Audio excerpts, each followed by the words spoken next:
Dans cette vidéo, à l'occasion du centenaire de la guerre 14-18, nous allons vous présenter des images inédites de la Grande Guerre venant d'un stéréoscope, amené par un Andrésien, Monsieur Desmarets.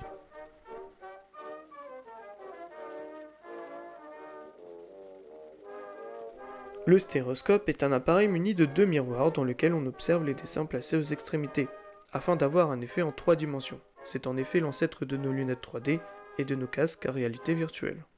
L'idée de la stéréoscopie est apparue au IIIe siècle avant Jésus-Christ, grâce au géomètre Euclide. Mais la stéréoscopie ne voit vraiment le jour qu'en 1832 avec Charles Weston, qui déposa le premier brevet du stéréoscope. De 1832 à 1914, les déplacements plus fréquents et plus faciles, les débuts du tourisme et des loisirs, avec notamment l'invention du train et du vélocipède, incitent les gens à garder des souvenirs et le stéréoscope se développe. L'utilisation du stéréoscope prend une direction différente avec la Première Guerre mondiale. Il devient aussi un outil pédagogique très interactif, avec une immersion impressionnante dans le conflit. Il devient aussi un genre photographique à part, au vu de son rendu spectaculaire et si particulier. Après la guerre, un intérêt plus sordide se développe pour les clichés, montrant les scènes de guerre avec notamment les cadavres des soldats.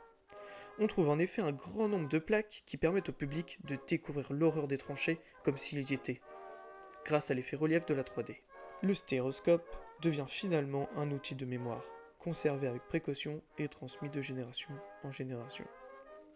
Les plaques subsistantes sont souvent restées dans un très bon état, ce qui nous permet aujourd'hui encore d'évoquer cette époque et de préserver le souvenir de nos ancêtres. Et voici une plaque montrant le bois de la Cayette. Regardons l'histoire qui se cache derrière ce cliché. Les 2 et 3 avril 1916, 2 mois après le début de la bataille de Verdun, le 74e régiment d'infanterie était engagé à Verdun avec la mission de reprendre le bois de la Cayette au sud du fort de Douaumont.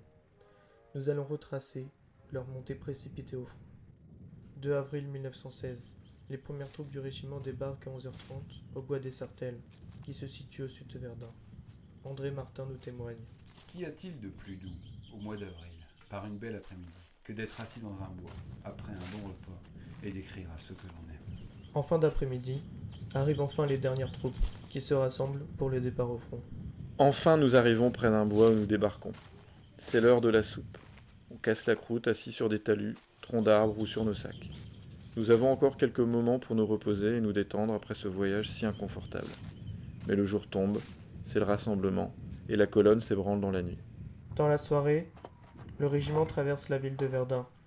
Le soldat Gabriel Lebert nous décrit la scène. À 18h, en marche sur Verdun, que nous traversons la nuit. Des quartiers entiers sont en ruine, et l'obscurité donne des proportions immenses aux pans de murs, aux fenêtres béantes. Après Verdun, les hommes arrivent près des premières zones de combat. Charles Roussel nous décrit les scènes d'horreur.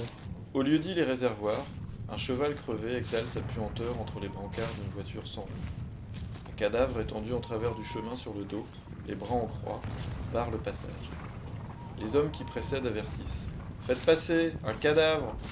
Et je me retourne moi-même en enjambant pour dire « Attention au cadavre !» pour que les suivants ne butent pas dedans. Les poilus arrivent à Souville peu après 23h.